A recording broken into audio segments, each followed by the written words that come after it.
Alhamdulillahi Rabbil Alamin. Wassalatu wassalamu ala ashrafil anbiya'i wal mursalin Sayyidina wa maulana Muhammadin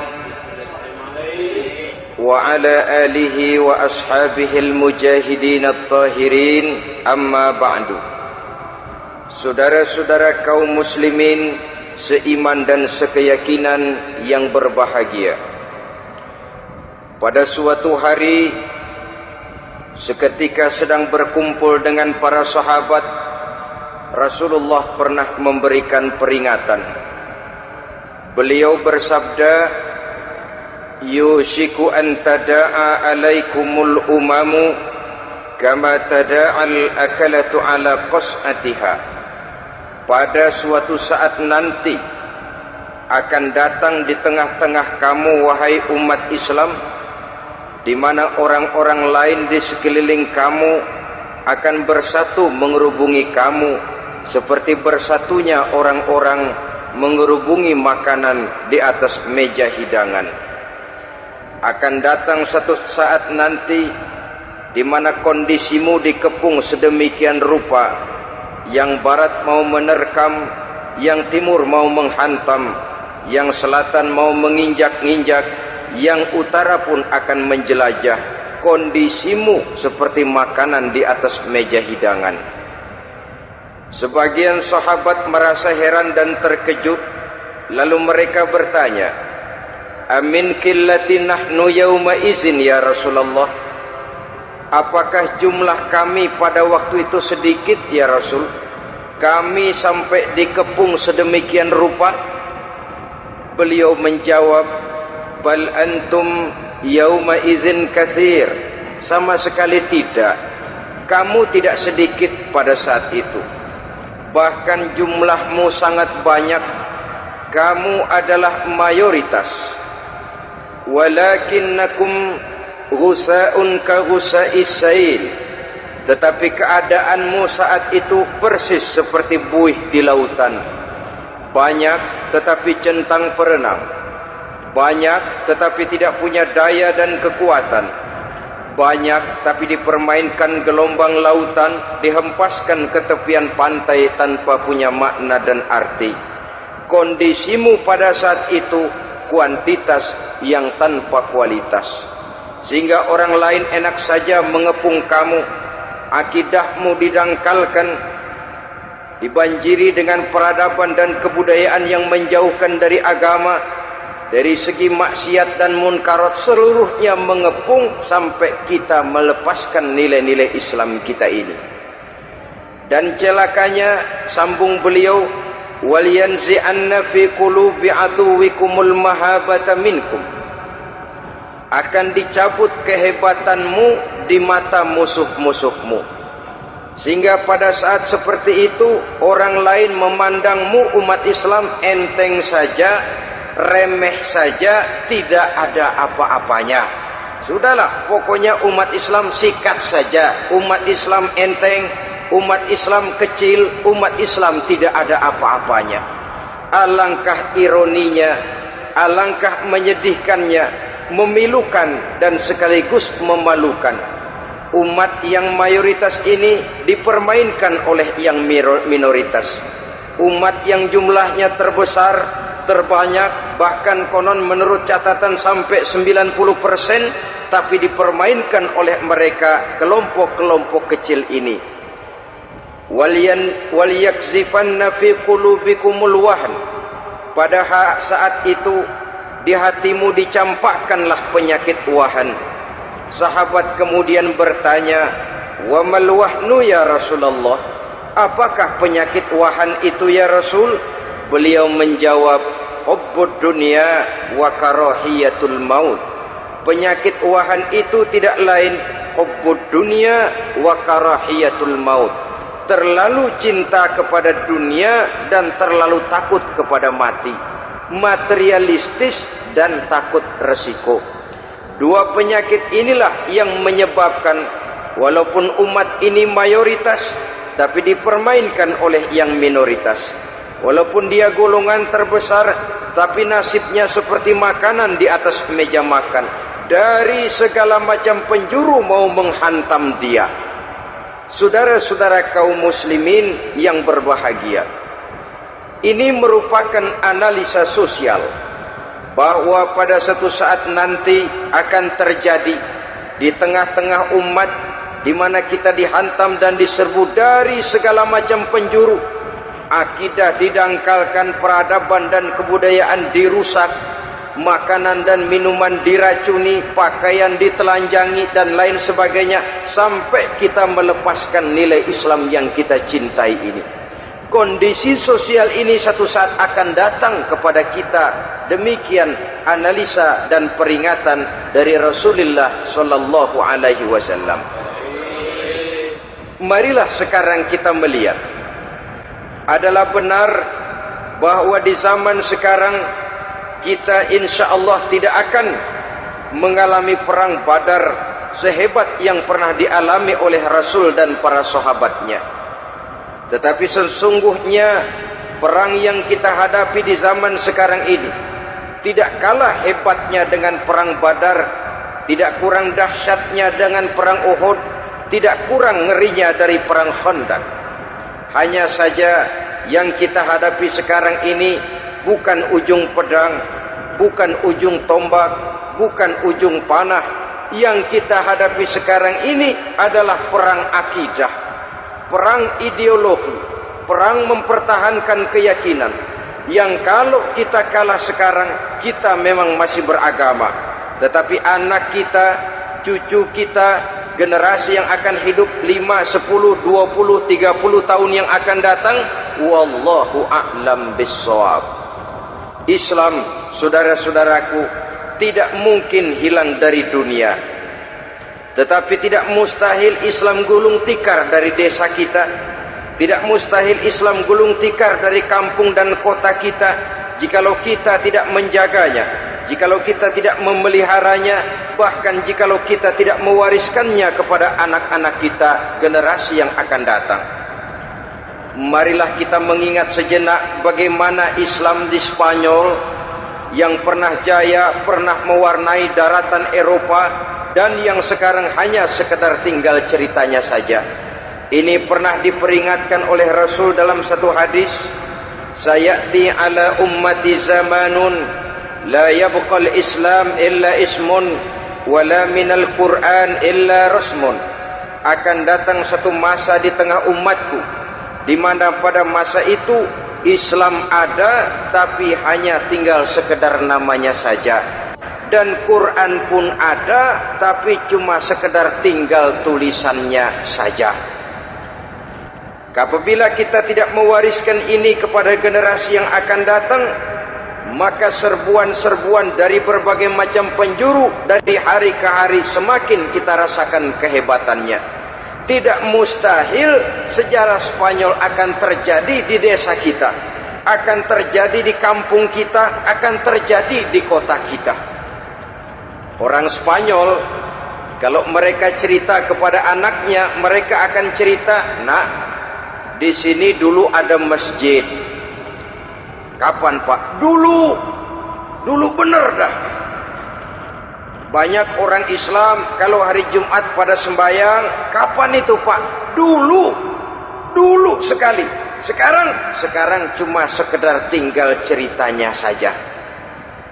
Bukankah sesuatu yang sangat tidak mustahil apabila kita tidak menjaga dan mewariskan Islam ini kepada generasi yang akan datang, maka serbuan-serbuan akan membawakan hasil yang diinginkan oleh para penyerbu itu tadi.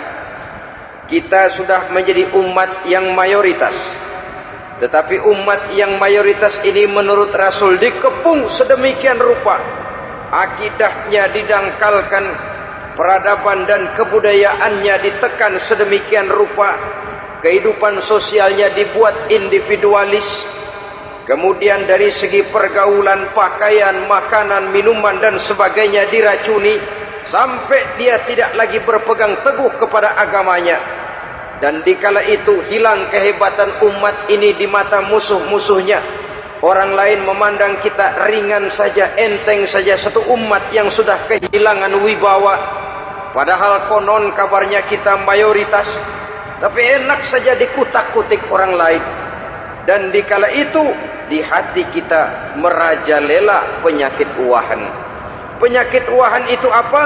Pertama, hubbud dunia, terlalu cinta kepada dunia. Terlalu cinta kepada dunia yang menyebabkan kita lupa akan tanggung jawab dan kewajiban, lupa meneruskan dan mewariskan Islam kepada generasi yang akan datang. Kita berlomba dan berlomba hanya untuk mengejar dunia dan seluruh isinya. Baik dia bernama material, baik dia bernama seksual, baik dia bernama pangkat, jabatan dan kedudukan, berlomba-lomba kita di dalamnya. Sampai tercampaklah penyakit hubbud dunia di dalam hati ini. Berurat dan berakar dunia itu, sulit dan berat kita berpisah daripadanya. Akibatnya kemauan untuk berbuat demi dan atas nama agama sangat sulit terwujud di dalam kehidupan ini. Yang kedua, karahiyatul maut, terlalu takut kepada mati. Baik mati ajal, mati dalam artian yang sebenarnya, baik mati usahanya, baik mati karirnya, baik mati pangkat dan jabatannya.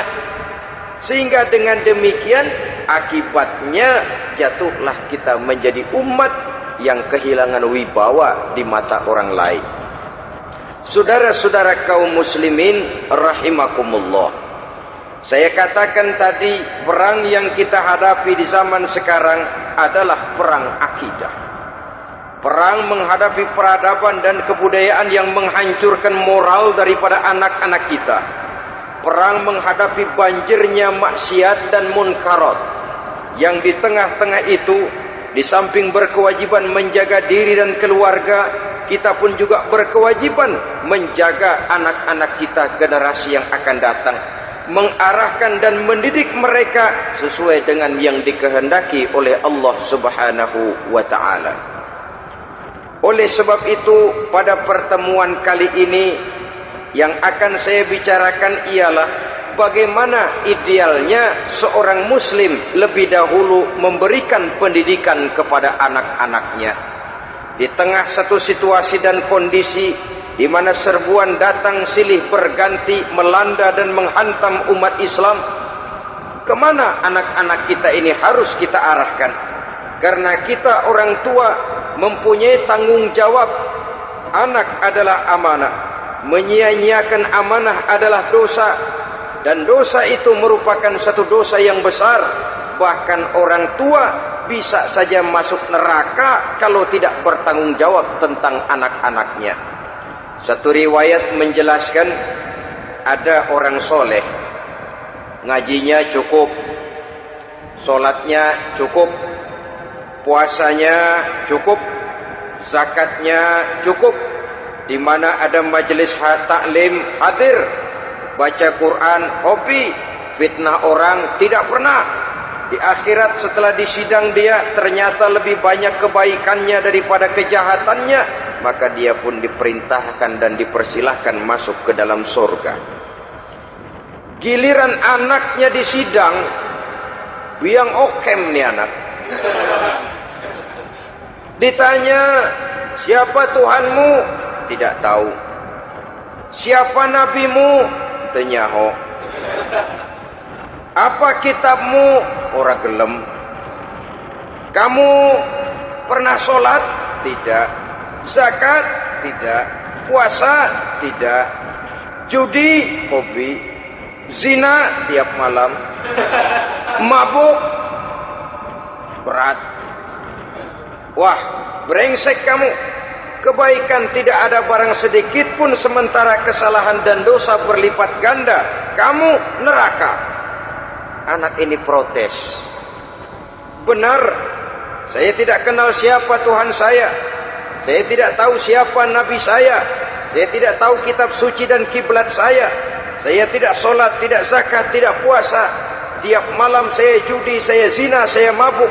Tapi saya kerjakan semua itu karena saya tidak tahu dan orang tua saya tidak pernah memberitahu saya.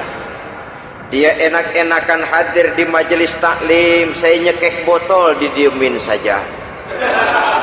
Dia enak-enakan baca Quran, saya zina didiamkan saja. Saya bukan tidak mau, orang tua saya sama sekali tidak pernah mendidik saya. Dia mau benar sendiri. Maka kalau sekarang saya harus masuk ke dalam neraka, saya menuntut agar orang tua saya ikut sama-sama bergabung dengan saya ke dalam neraka. Gara-gara dia tuh saya jadi begini. Orang tuamu yang mana? Tuh, yang barusan mau ke surga. Ini orang tua yang sudah mau berangkat ke surga dipanggil. Sebentar dulu mas. Ini benar anak kamu? Iya pak. Waktu di dunia kamu tidak pernah ajarin dia ngaji? Sampai dia tidak kenal Tuhannya, tidak kenal nabinya, tidak kenal kiblat dan kitab sucinya? Iya pak. Dia tidak sholat, kamu diamkan saja. Dia tidak puasa, tidak zakat, kamu bersikap masa bodoh. Bahkan dia judi, dia zina, dia mabuk, kamu pun berdiam diri saja. Iya pak. Tahukah kamu bahwa anak ini adalah amanah? Menyia-nyiakan amanah artinya khianat, dan khianat adalah dosa yang sangat besar. Kamu tidak bertanggung jawab, maka kamu, anakmu gabung ke dalam neraka. Saudara-saudara kaum muslimin rahimakumullah, itu sebabnya Allah pesan benar-benar, ya ayyuhalladzina amanu qu anfusakum wa ahlikum nara. Hai orang-orang yang beriman, jaga dirimu dan keluargamu, istri, anak, orang-orang yang menjadi tanggung jawab dan kewajiban kita, jaga dan pelihara mereka dari api neraka. Saudara-saudara kaum muslimin, lalu kalau kita orang-orang tua yang hidup di zaman sekarang ini sudah sering beristighfar, mengurut dada, melihat situasi, membaca peta keadaan, konon tantangan yang akan dihadapi oleh anak-anak kita 15, 20, 25 tahun yang akan datang jauh lebih berat dari apa yang kita hadapi sekarang ini. Maka adalah wajar jika kita sebagai orang tua yang cinta kepada agama, cinta kepada anak-anak kita, berpikir untuk mewariskan nilai-nilai yang luhur ini kepada anak-anak kita generasi yang akan datang. Bagaimana pada mulanya kita harus mendidik mereka? Mari kita telusuri apa yang dicontohkan oleh Al-Quranul Karim. Orang-orang tua bijaksana yang diceritakan dalam Al-Quran, kalau sudah berpikir tentang anak-anaknya generasi yang akan datang, pendidikan pertama yang diberikan kepada anaknya ternyata adalah persoalan akidah.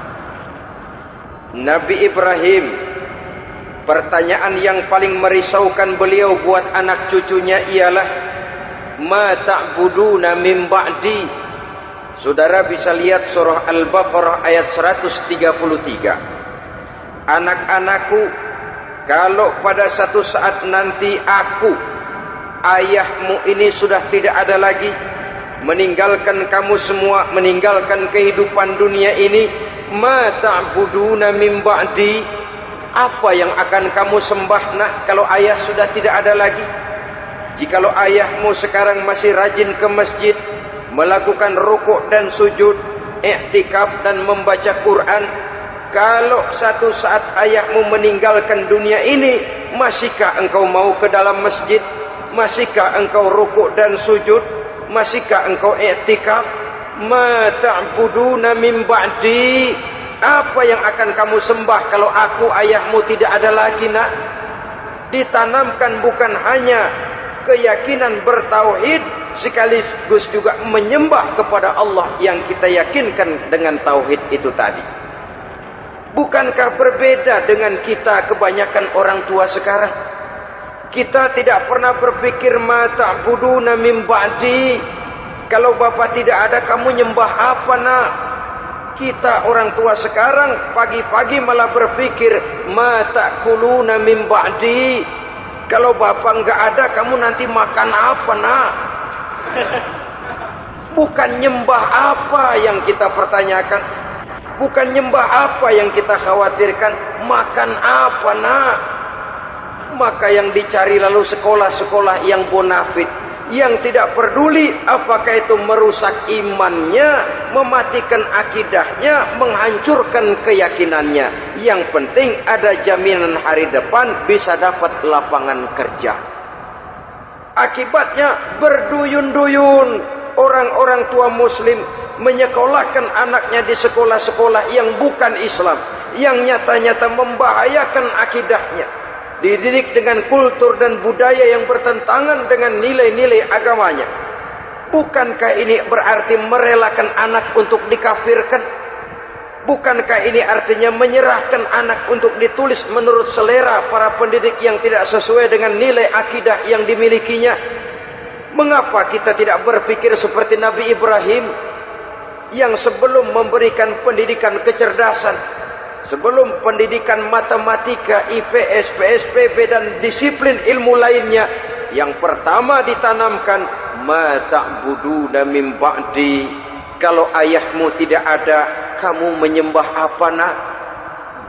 Menyembah Allah, apa nanti malah menyembah harta? Menyembah Allah, apa nanti malah mendewa-dewakan pangkat dan jabatan? Menyembah Allah, apa malah nanti menyembah alam? Itu yang dikhawatirkan Nabi Ibrahim kepada generasi yang akan datang. Dan itu saudara-saudara yang seharusnya mengkhawatirkan kita kepada anak-anak kita, generasi yang akan datang. Lihatlah serbuan akidah di zaman sekarang ini. Dimanfaatkan kemiskinan kita umat Islam. Diberikan kita tawaran berupa beras, pakaian, obat-obatan, kalau perlu beasiswa, asal bisa melepaskan keislaman kita ini. Bertahap, sedikit demi sedikit, step by step, shibran bi shibrin wa zira'an bi zira'in. Dan harus saya ingatkan, orang di zaman sekarang tidak mungkin menghantam Islam secara frontal. Tidak mungkin menghantam Islam terang-terangan, apalagi mengerahkan satuan militer. Tidak. Orang berhitung bagaimanapun kondisi dan kualitasnya umat Islam, mereka masih punya satu modal penting, fanatisme agama. Kalau ini disulut, api jihad segera berkobar, dan hanya maut yang bisa menghentikan orang yang dibakar dengan semangat jihad. Orang tahu itu. Betapa Uni Soviet kedodoran menghadapi mujahidin Afghanistan yang disulut oleh semangat jihad yang berkobar dengan persenjataan yang primitif ketimbang persenjataan Uni Soviet. Entah mereka pantang surut mundur ke belakang. Jadi jangan mimpi bahwa orang mau menghantam Islam ini dengan melarang pengajian, meruntuhkan masjid, menyegel pondok pesantren. Tidak. Melarang orang sholat. Tidak. Kalau perlu masjid diperbanyak, musola diperbesar. Tapi bikin itu masjid seperti museum. Besar, megah, mercusuar, tapi bikin seperti museum. Tempat orang kagum, tempat orang memuji, tapi sunyi dari nilai-nilai ibadah. Saudara-saudara kaum muslimin, untuk sampai kepada penghantaman akidah, jalan yang paling mudah dirintis sekarang ini secara bertahap dan sistematis, memisahkan umat Islam dari Islamnya. Biarkan mereka bernama Muslim. Biarkan di atas kartu penduduknya tertulis agama Islam. Tapi tanamkan budaya-budaya yang menyebabkan cara bergaul mereka, cara berumah tangga mereka, cara bertetangga mereka, sampai kepada cara mereka berpakaian, cara mereka bergaul, cara mereka makan dan minum, cara mereka mendidik dan menyekolahkan anak, sama sekali tidak lagi mencerminkan nilai-nilai yang Islami. Itu sudah satu usaha yang paling praktis, memisahkan umat Islam dengan Islamnya. Kalau sadarlah kita ke arah ini usaha orang di zaman sekarang, maka yang harus pertama kita tanamkan kepada anak-anak kita, Didik mereka dengan jiwa tauhid yang mengkristal di dalam batinnya, meresap sampai ke tulang sumsumnya, yang tidak akan sampai pun nyawa berpisah dari badannya. Akidah itu tidak akan berpisah dari hatinya. Bahkan dia sanggup dengan tegar berkata, lebih baik saya melarat karena mempertahankan iman daripada hidup mewah dengan menjual akidah. Satu khittah, satu garis kehidupan yang perlu kita wariskan kepada anak-anak kita, generasi yang akan datang. Dahulu ada satu tradisi, saudara-saudara. Kalau anak gadis kita dilamar orang,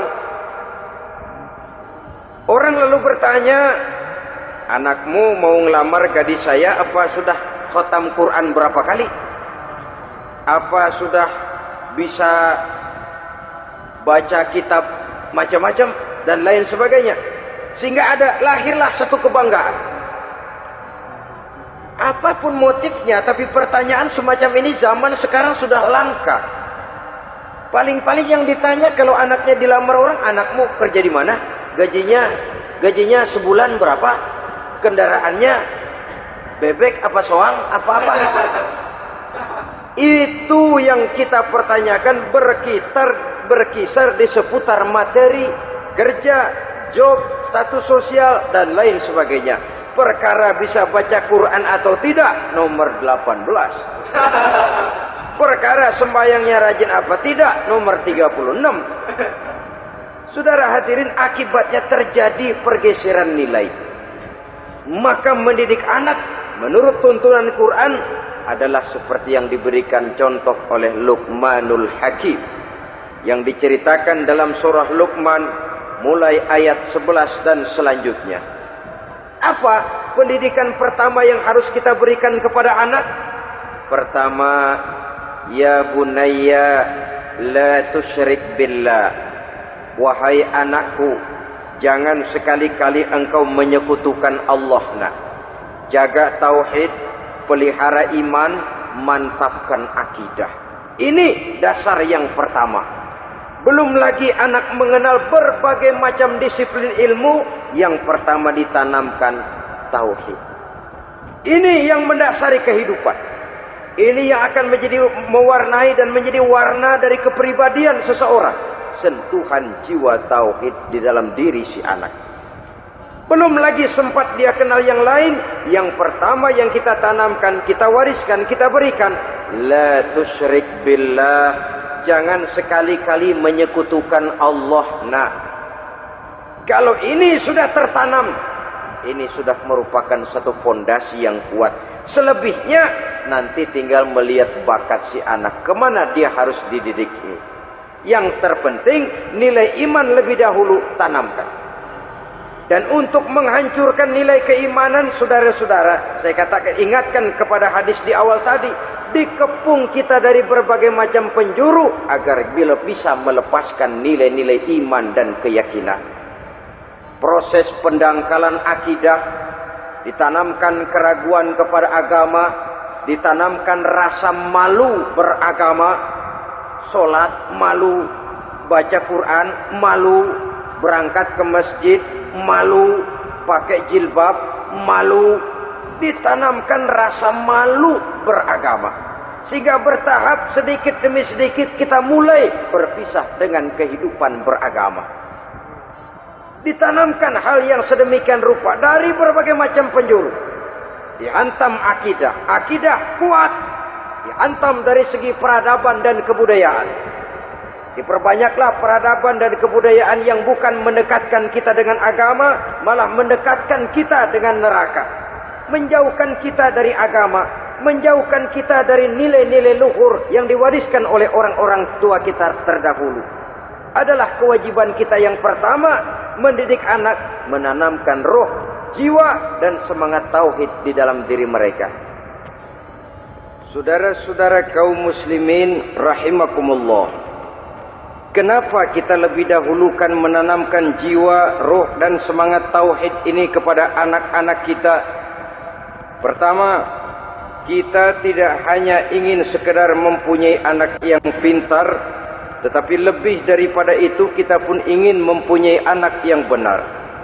Segala macam disiplin ilmu, segala macam bentuk penalaran ilmiah dan pengisian intelektualitas manusia mungkin di satu sisi akan membuat dia pintar, tapi di sisi lain belum tentu akan membuat dia benar. Nabi pernah memberikan peringatan, man izdada ilman wa lam yazdad huda lam yazdad minallahi illa bu'da. Orang yang hanya bertambah ilmu pengetahuannya tapi tidak bertambah hidayah dari Allah, tidak makin mantap keimanannya, maka seluruh nilai-nilai ilmunya hanya akan menjauhkan dia dari Allah Subhanahu wa taala. Dan adalah lebih merupakan azab daripada nikmat kalau kita diberikan ilmu pengetahuan yang hanya akan menyebabkan kita semakin jauh dari Allah Subhanahu wa taala. Yang kedua, sesungguhnya roh, jiwa dan semangat tauhid yang melekat dalam diri anak pada puncaknya akan melahirkan satu disiplin murni yang tumbuh dari dalam dirinya sendiri, di mana si anak dalam kehidupannya merasakan dimanapun dia berada, kemanapun dia pergi, ia selalu merasakan kehadiran Allah dekat dalam hidupnya. Ia sadar sesadar-sadarnya bahwa tidak ada satu perbuatan yang bagaimanapun kecilnya yang bisa disembunyikan dari kekuasaan Allah Subhanahu wa taala. Yang ketiga, dengan penanaman roh, jiwa dan semangat iman ini, maka diharapkan anak-anak nanti pada pertumbuhannya sanggup mengendalikan hawa nafsunya. Dengan kata lain, bahwa penanaman jiwa tauhid, penanaman roh dan semangat keimanan ini merupakan kondisi dasar yang harus dilakukan sebelum yang lain-lainnya. Kemudian pendidikan kedua yang diberikan oleh Al-Quran melalui contoh dan model dengan Luqmanul Hakim ini, setelah menanamkan tauhid, ditanamkanlah kepada si anak ini rasa hormat kepada orang tuanya. Wa wassaynal insana biwalidayhi, dan kami wasiatkan kepada manusia untuk berbakti kepada ibu bapaknya. Hamalathu ummuhu wahnan ala wahnin, karena ibunya telah mengandungnya dengan kepayahan di atas kepayahan. Maksudnya dengan kepayahan dan kelelahan yang berlipat ganda. Sehingga ketika Rasul ditanyakan orang, "Ya Rasul, siapa yang paling harus saya taati di dunia ini?" Beliau menjawab, "Ibumu." Kemudian, "Siapa lagi ya Rasul?" "Ibumu." Setelah itu, "Siapa lagi ya Rasul?" "Ibumu." Dan kemudian, "Siapa ya Rasul?" "Bapakmu." Ibu, ibu, ibu, bapak. Bahkan al-jannatu tahta aqdamil ummahat, surga berada di bawah telapak kaki ibu. Bagaimana menanamkan rasa hormat kepada orang tua di hati anak? Tentu yang pertama, bagaimana orang tua bisa memberikan keteladanan.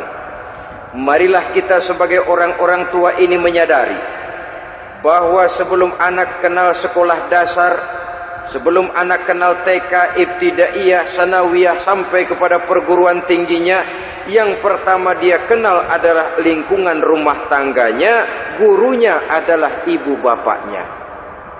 Di sini berlakulah apa yang dinamakan keteladanan. Keteladanan jauh lebih berhasil daripada sekedar teori-teori yang muluk. Keteladanan jauh lebih berhasil daripada berbagai macam indoktrinasi dan penataran. Kurangnya keteladanan akan menyebabkan anak mencari pola. Apabila kita orang tua ini tidak bisa memberikan keteladanan yang baik kepada anak-anak kita, maka pada suatu saat anak-anak akan menganggap enteng dan kehilangan wibawa kita sebagai orang tua di mata mereka.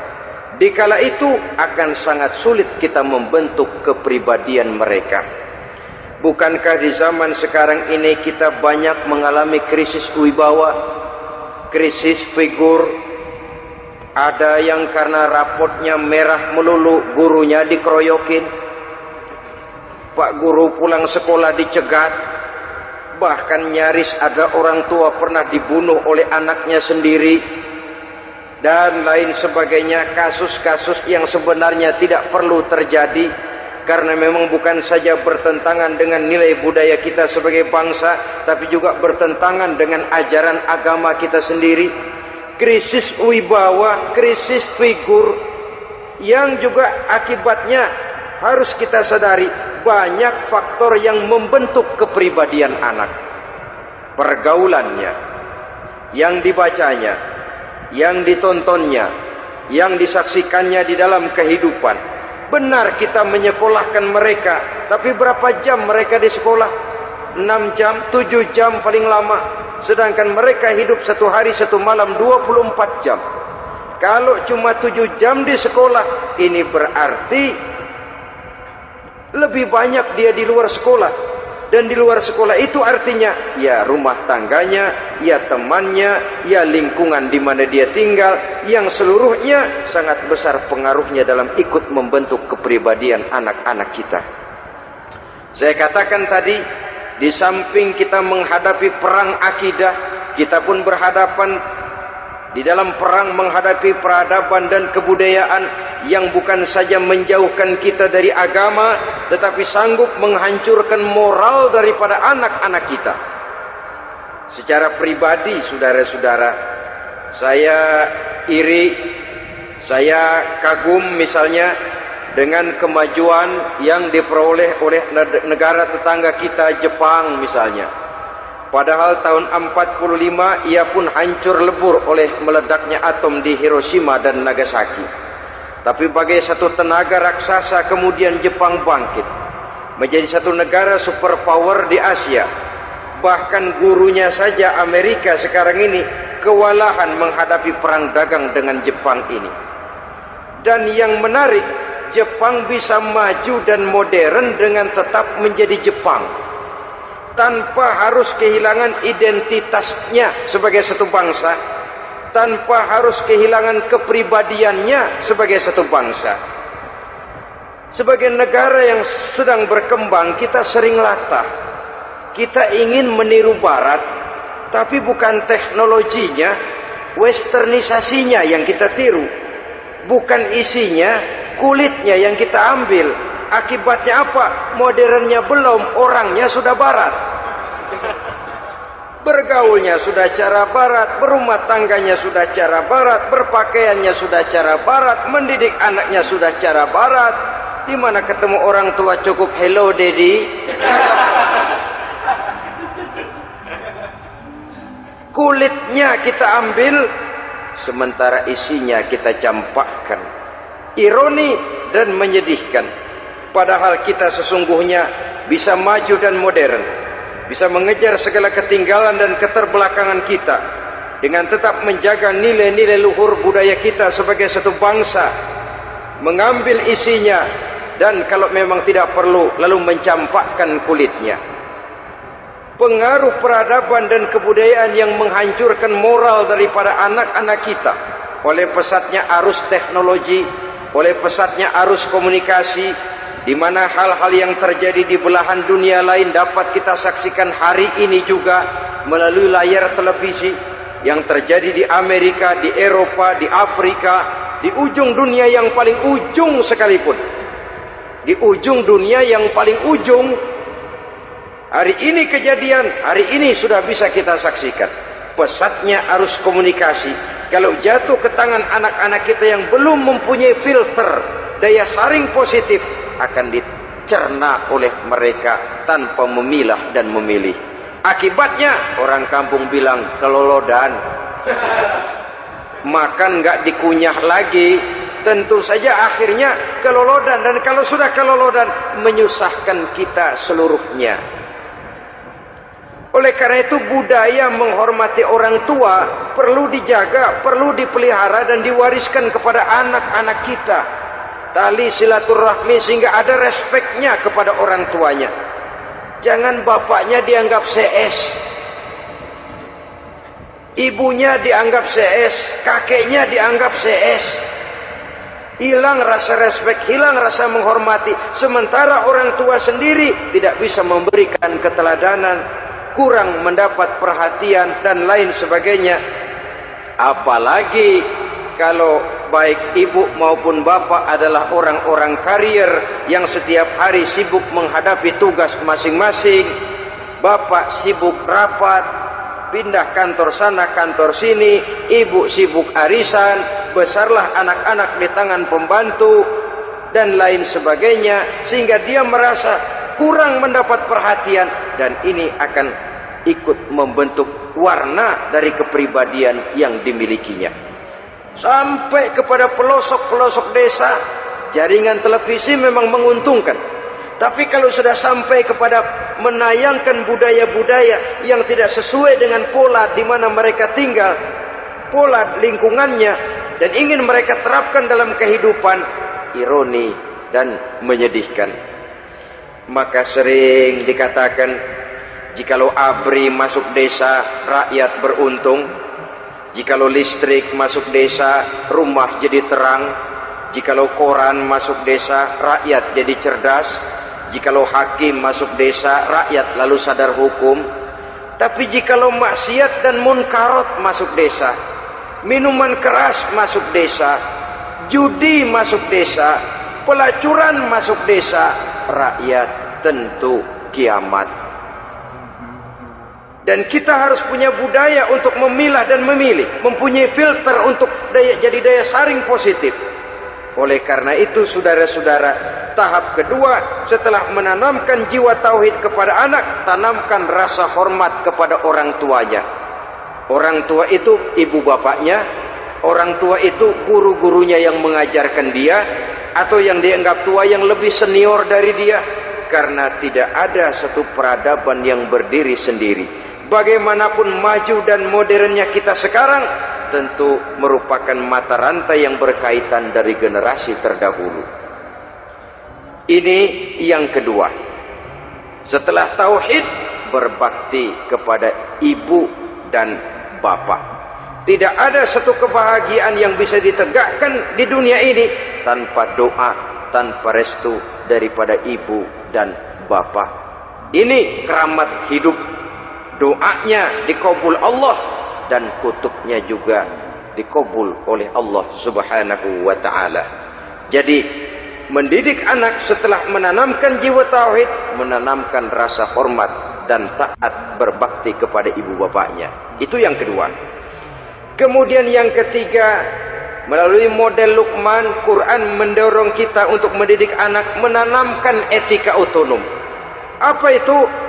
Ya bunayya, innaha in takum mithqala habbatin min khardalin fatakun fi sakhratin aw fis samawati aw fil ardi ya'ti biha Allah.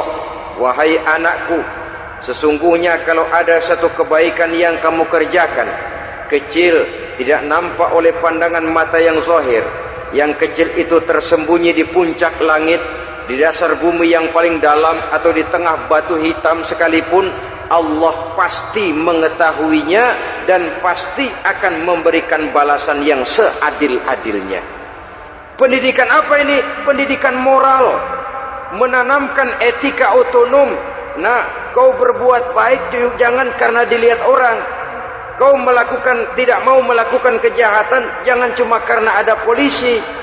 Kalau ada polisi kau tidak mau jahat, kucing juga begitu. Coba lihat kucing, taruh ikan asin di piring kaleng, tongkrongin, aduh kucing kalem, sopan, tenang. Sedikit kita lengah, habis ikan digarap. Tapi ditanamkan satu kesadaran, kemanapun kau pergi, apapun yang kau kerjakan, tersembunyi di tengah batu, di dasar bumi, di puncak langit, Allah pasti tahu. Dalam bahasa yang ringan, kita ini diawasi oleh dua hiperkomputer yang maha sensitif. Produksi langit, mereknya Rokib dan Atid. Itu komputer yang sangat peka dan sensitif. Jangankan kita berbuat, kita berniat baik saja, komputer sudah nyatat sendiri.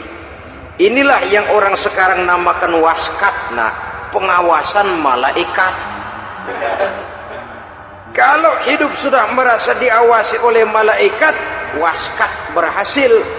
Tapi kalau waskat sudah diawasi malah nekat, itu yang gagal. Atau yang diawasi dan yang mengawasi sama-sama sepakat, nah itu juga bisa cincai. Saudara-saudara kaum muslimin rahimakumullah, waskat dalam pengertian kita muslim, bagaimana hidup ini merasakan diawasi oleh malaikat. Intelektualitas yang tinggi sekalipun, IQ yang nilainya plus sekalipun, disiplin ilmu yang bagaimanapun banyak yang memenuhi benak kita, tanpa diiringi oleh etika otonom, orang sering mencari celah dan kesempatan. Mencari celah dan kesempatan. Tapi kalau sudah merasa, kemanapun saya pergi, dimanapun saya berada, kebaikan bagaimanapun sekecilnya saya lakukan, toh Allah pasti akan memberikan balasan. In khairan fa khairun, wa in syarran fa syarrun. Jikalau baik, baik balasan yang kita terima. Jikalau jahat, jahat kejahatan yang kita terima. Kalau sudah ke arah ini kita berpikir, maka sesungguhnya kalau kita berbuat baik kepada orang lain, hakikatnya kita sudah berbuat baik kepada diri kita sendiri. Lalu tidak ada merasa rugi berbuat baik kepada orang. Karena manakala dia melakukan kebaikan kepada orang lain, artinya dia sudah berbuat baik untuk dirinya sendiri. Jadi setelah tauhid, kemudian berbakti kepada ibu bapak, yang ketiga baru pendidikan tentang akhlak, tentang moral. Pola ini yang sering terlupakan oleh kita, bahwa bagi kita itu pendidikan tidak lain upaya mencerdaskan otak anak. Jangan sampai sebab ini kelihatannya pembangunan makin maju, persaingan hidup makin tajam, tensi ekonomi semakin tinggi, sementara jumlah tenaga kerja dengan lapangan kerja yang tersedia jauh dari mencukupi. Jikalau tidak membekali anak dengan pendidikan yang menunjang lapangan pekerjaan, orang tua khawatir, takut sekali anaknya jadi gelandangan. Dikhawatirkannya kehidupan dunia ini, sementara dia lupa kalau anaknya bisa jadi gelandangan di akhirat. Padahal selama-lamanya gelandangan di dunia, paling seumur manusia itu 60 tahun, 70 tahun lah umur orang sekarang. 70 itu sudah luar biasa itu.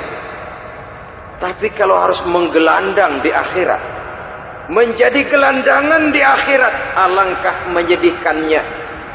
Apakah akan kita korbankan satu kehidupan yang langgeng, abadi, cuma karena tertipu oleh fata morgana dan kamuflase? Kita korbankan yang sedikit, kita korbankan yang besar karena kita memilih yang sedikit. Dalam bahasa Al-Quran memang pernah diceritakan hidup ini hakikatnya perlombaan, saudara-saudara. Perlombaan. Dan di dalam perlombaan itu ada yang menang, ada yang kalah. Al-Quran lalu memberikan peringatan, Alhaakumut takatsur, kamu telah lalai karena berlomba-lomba memperbanyak harta, mempertinggi pangkat dan kedudukan, hatta zurtumul maqabir, sampai kamu akan masuk ke liang kubur baru sadar. Apalagi kalau nafas sudah sampai di tenggorokan. Persis Fir'aun sudah tenggelam di lautan merah, mau mampus, baru dalam sekaratnya amantu bi Rabbi Musa wa Harun. Kalau begini caranya, saya juga percaya kepada Tuhan Musa dan Harun, percaya kepada Allah. Sudah mau mati, baru amantu bi Rabbi Musa, kami percaya kepada Tuhan Nabi Musa, kata Fir'aun. Malaikat maut kesel benar, dilelepin terus di laut. Mampus tuh sekalian. Hidup ini memang kita berlomba. Berlomba dengan waktu, berlomba dengan umur, berlomba dengan tenaga, berlomba dengan tetangga.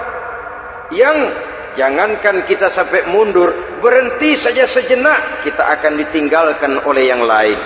Tiada kata mundur, bahkan tiada kata berhenti. Sekali kita melangkah, melangkahlah terus. tapi berlombalah seperti yang dikehendaki Quran. Fastabiqul khairat. Berlomba-lombalah di dalam kebajikan. Jangan berlomba-lomba di dalam kemaksiatan, kemunkaran, kejahatan. Berlombalah dalam urusan kebaikan.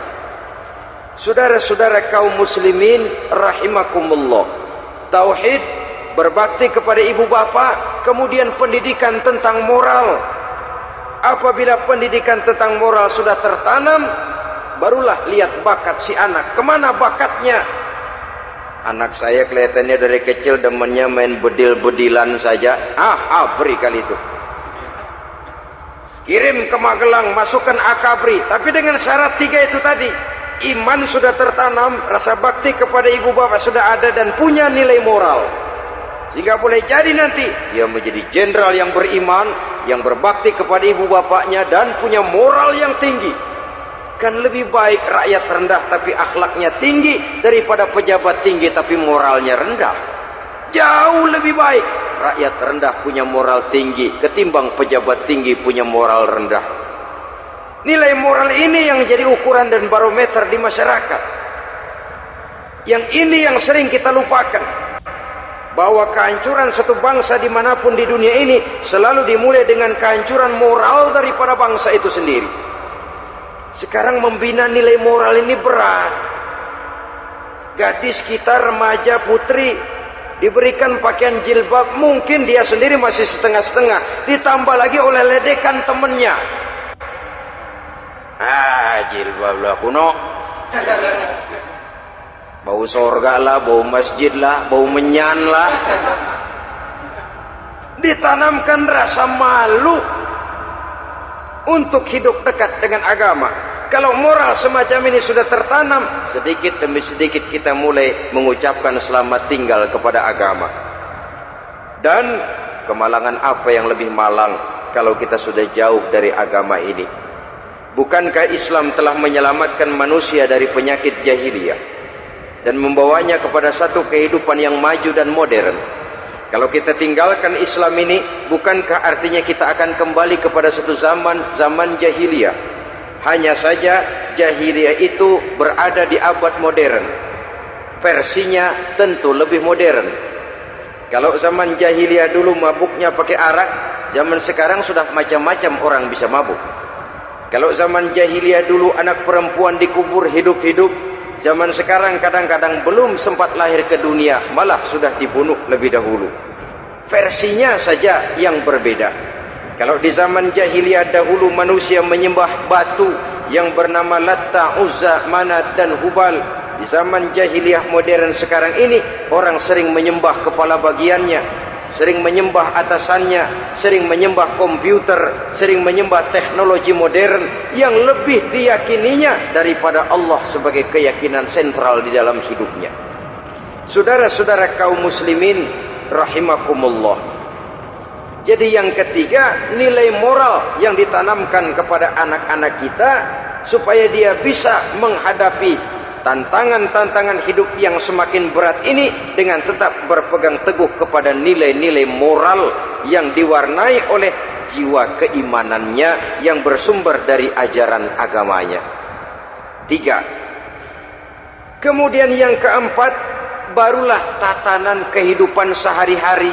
Apa kata Luqman? Ya bunayya aqimis shalah. Setelah bertauhid, berbakti kepada ibu bapa, punya nilai moral.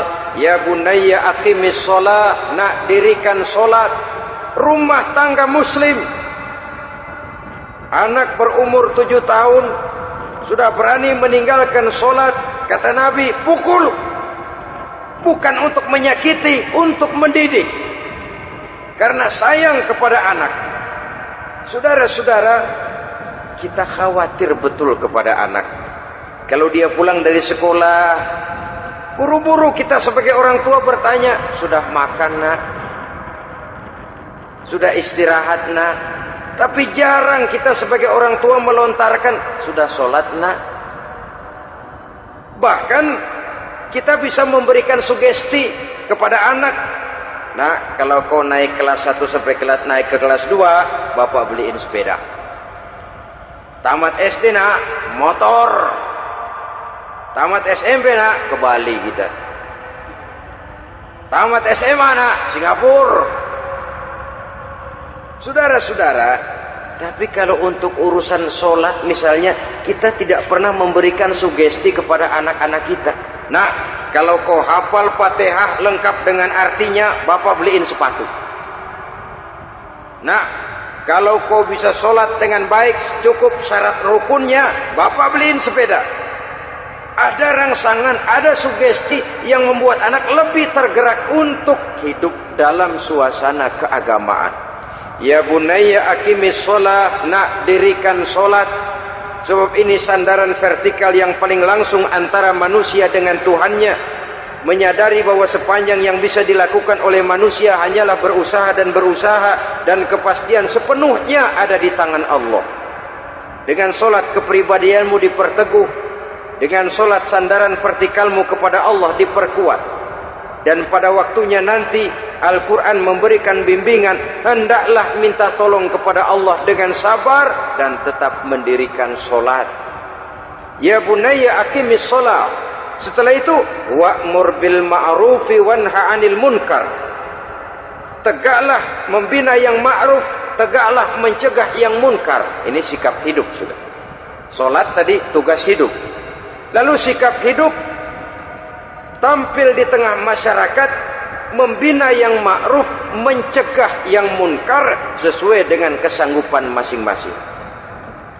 Bukankah setiap kita kepingin punya anak yang bermanfaat? Setidaknya bagi keluarganya, syukur kalau bisa bagi lingkungannya, bagi masyarakat, bangsa dan negaranya. Dan satu di antara tanda orang yang bermanfaat, kalau dia bisa hidup menjadi penganjur yang ma'ruf dan pencegah yang munkar. Dan itu kalau tidak ada hidayah, sulit orang mau melaksanakan itu. Sebab apa? Ada kecenderungan belakangan ini di mana agama dianggap urusan pribadi. Sehingga orang lalu sering bilang, jangan bawa-bawa agama dah, itu kan bukan urusan agama. Ini sudah ciri berpikirnya sekuler. Jangan bawa-bawa agama. Agama urusan pribadi, artinya orang mau sholat mau enggak, jangan bilang apa-apa dah. Urusan dia sendirian. Dia mau puasa dia enggak, merdeka saja, urusan pribadi. Agama bukan persoalan pribadi. Apalagi jika sudah menyangkut amar ma'ruf dan nahi munkar, siap menegakkan yang baik, mencegah yang munkar, untuk tegaknya satu masyarakat yang diwarnai oleh kebaikan dan terhindar dari segala macam kejahatan. Dan terus ayat-ayat selanjutnya mencerminkan sikap hidup. Namun yang intinya, cara mendidik anak yang baik yang dicontohkan oleh Al-Quran dengan Luqmanul Hakim sebagai model. Pertama, tanamkan tauhid. Yang kedua, tanamkan rasa hormat dan berbakti kepada ibu bapaknya. Yang ketiga, tanamkan moral, nilai akhlak yang tinggi. Setelah itu yang keempat, biasakan hidup dalam suasana keagamaan. Kontrollah sholatnya, kontrollah baca Qur'annya, kontrollah puasanya di bulan Ramadan. Ajaklah anak-anak sholat berjamaah, sehingga dengan demikian dia terbiasa oleh satu suasana yang mendekatkan dia dengan nilai agamanya. Dari sana diharapkan nilai-nilai ilmu yang didapatnya dari bangku sekolah akan menciptakan keseimbangan dengan yang ditanamkan oleh orang tuanya dalam bentuk yang dijelaskan oleh surah Luqman itu tadi. Sehingga apabila keseimbangan ini terwujud, akan menjalin keseimbangan dalam pola berpikir, dan keseimbangan dalam pola berpikir akan melahirkan keseimbangan dalam perbuatannya. Terwujudlah kita harapkan insan yang fid dunya hasanah wa fil akhirati hasanah. Inilah harapan kita semua. Mudah-mudahan Allah memberikan kekuatan kepada kita untuk mewariskan nilai-nilai yang baik kepada generasi yang akan datang. Sehingga esok harus lebih baik daripada hari ini, dan lusa harus lebih baik daripada hari esok. Terima kasih atas perhatian saudara. Mohon maaf atas segala kekurangan. Usikum wa nafsi bitaqwallah. Wassalamualaikum warahmatullahi wabarakatuh.